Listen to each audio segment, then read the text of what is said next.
pH é a sigla para potencial hidrogeniônico. Busca expressar a concentração de hidrogênios ionizados numa solução. O pH é uma grandeza que vai de 0 a 14. Se uma solução apresenta um pH maior que 0 e menor que 7, é uma solução ácida, pois quanto menor o pH, maior a acidez. Já se a solução tem um pH igual a 7, é uma solução neutra. E se apresentar um pH maior que 7 e menor ou igual a 14, é uma solução alcalina, uma solução básica.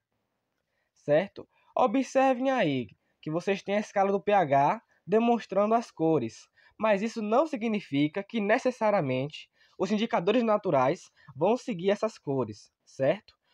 Os indicadores que seguem esse padrão de cor são os indicadores que são feitos propriamente. Os indicadores artificiais, eles vão seguir fielmente esse padrão de escala de pH. Já os indicadores naturais, eles podem haver variações em relação a essa coloração que indica o pH, se ele é ácido, se ele é neutro, se ele é alcalino. O pH possui aplicações em diversas áreas, como, por exemplo, na agricultura. Solos muito ácidos ou muito alcalinos podem impedir a absorção de nutrientes pelas plantas, impedindo o cultivo e a produção agrícola.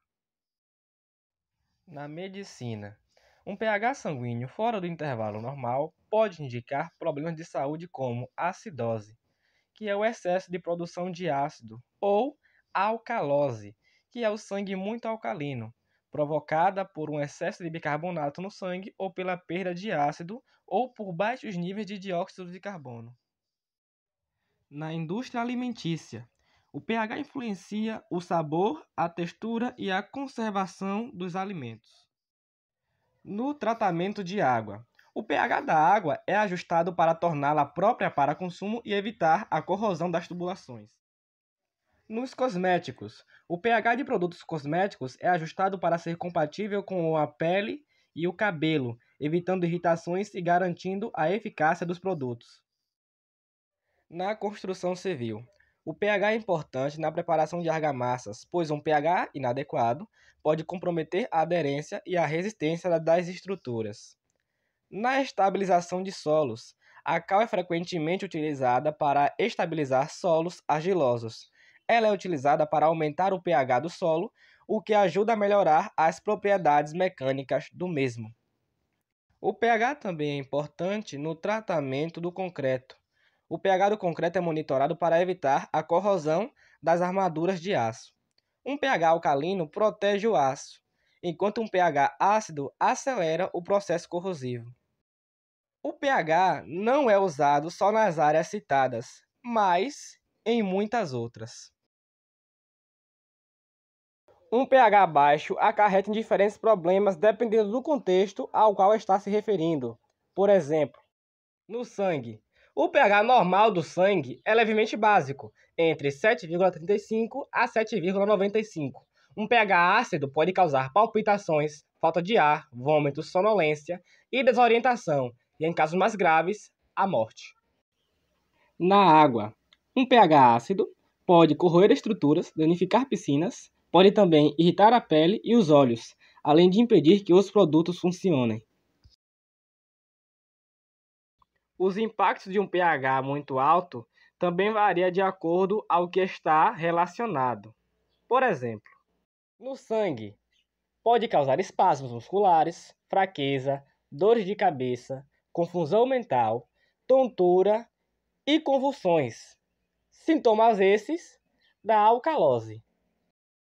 Na água, um pH alcalino pode ser prejudicial para os peixes, pois podem causar corrosão das nadadeiras e do epitélio braquial, levando à morte. Águas com pH acima de 10 são letais para a maioria dos peixes. Existe sim uma fórmula para calcular o pH. A fórmula é menos log da concentração de H+, que são os hidrogênios ionizados, em mol por litro. Eu queria muito trabalhar essa fórmula com vocês, fazer 2 exemplos aqui, indicando um ácido e uma base, só que o tempo não permite, o máximo é 10 minutos, e eu já vou estar extrapolando esse tempo. Então, infelizmente, não vai dar para trabalhar esse cálculo, desenvolver esse cálculo com vocês. Mas eu quero que vocês saibam que sim, essa fórmula existe. Agora fique com Tiago e Maria Eduarda com os experimentos. Boa tarde, vou falar sobre o indicador do repolho roxo para descobrir o pH. O extrato do repolho roxo possui antocianinas, que são substâncias coloridas que mudam de cor quando entram em contato com ácido ou básico. O indicador varia sua cor, do roxo para o vermelho ao verde, podendo medir o pH 1 até o 12. O modo de preparo é 5 folhas de repolho roxo, aproximadamente 150 ml de água, não vou saber falar esse nome, e uma peneira fina. O modo de preparo é fácil. Você vai pegar as 5 folhas, vai lavar bem, vai misturar a água e a folha do repolho roxo no liquidificador e bater por 2 minutos. Vou fazer aqui e já volto. Depois de bater bem por 2 minutos, fazer a coagem.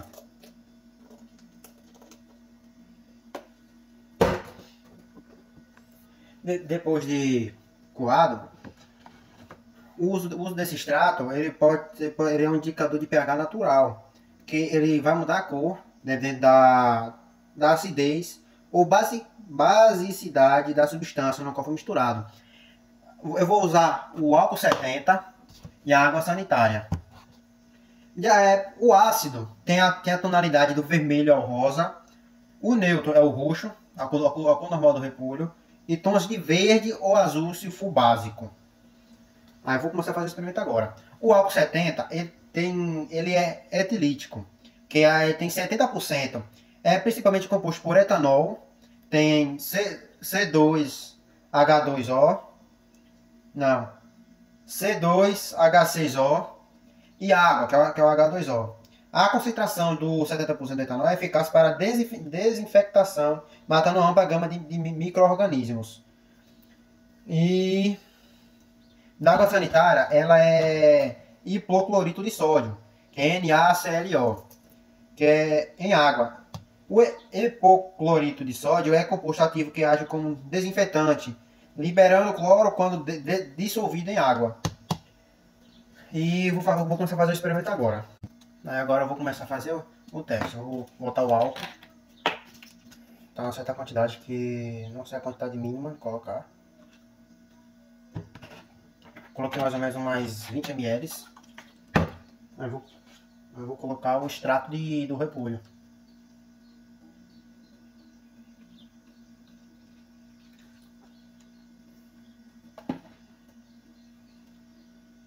Esperar acontecer. Ele ficou rosificado, então ele é um ácido. Vou mostrar aqui certinho na claridade. Aí, ó. Ficou meio rosificado, então ele é ácido. Agora irei fazer o teste com a água sanitária. Agora irei fazer com a água sanitária. Usando a quantidade. E usar o indicador.